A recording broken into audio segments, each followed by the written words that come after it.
নমস্কার, আমি ডিটি শৈলী মণ্ডল দাস। আজ আমি আলোচনার টপিক হলো মাসকুলার ডিস্ট্রফি।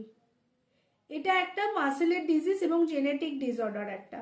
কিন্তু নর্মালি আমরা এর যে লক্ষণগুলো থাকে সেগুলোকে আমরা মনে করি যে আমাদের হয়তো আর্থারাইটিস হয়েছে বা বাত হয়েছে, কিন্তু এই মাসকুলার ডিস্ট্রফি কিন্তু একদম আলাদা এবং এর সমস্ত ট্রিটমেন্ট, লক্ষণ এগুলোও কিন্তু আলাদা। লক্ষণগুলি মোটামুটি হয়তো অন্যান্য ডিজিজের সাথে সেম হলেও এর ট্রিটমেন্ট কিন্তু সম্পূর্ণ আলাদা।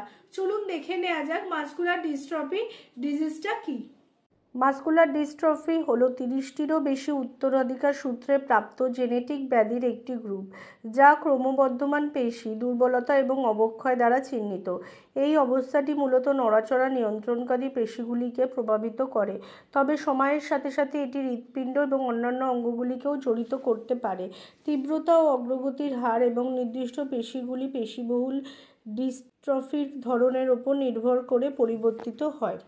এটি সাধারণত শিশুদের মধ্যে দেখা যায় এবং ধীরে ধীরে পেশি শক্তি কমিয়ে দেয়। এই রোগের ফলে পেশি কোষগুলো ধীরে ধীরে মারা যায়, ফলে রোগী হাঁটা, দৌড়ানো বা সাধারণ কাজকর্ম করতে অক্ষম হয়ে পড়ে। আমরা ডিটেলে জানলাম যে মাসকুলার ডিস্ট্রফি ডিজিজটা কি।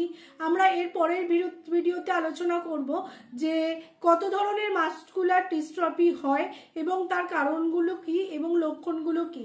ভিডিওটি ভালো লাগলে লাইক করবেন, সাবস্ক্রাইব করবেন এবং আমাদের সাথে বেশি বেশি করে জুড়ে থাকবেন, যাতে নতুন নতুন ডিজিজ সম্বন্ধে আপনারাও জানতে পারেন এবং এটাও জানতে পারেন যে সব ডিজিজ কিন্তু মেডিসিনে কিওর করা যায় না। সেগুলোর জন্য প্রপার খাদ্যাভ্যাস, প্রপার ডায়েট, যোগা এবং রেইকির দ্বারাও কিন্তু ন্যাচারালি কিছু ডিজিজ সারানো যায়। বলতে গেলে সব ধরনের ডিজিজই কিন্তু এখন ন্যাচারালি কিওর করা যায়, কারণ মেডিসিনের কিন্তু আমরা জানি অনেক ধরনের সাইড এফেক্ট আছে। এবং ভিডিওটি বেশি বেশি করে শেয়ার করবেন, যাতে আপনারা ফ্রেন্ডস এবং রিলেটিভরাও এই ডিজিজ সম্বন্ধে জানতে পারেন। নমস্কার।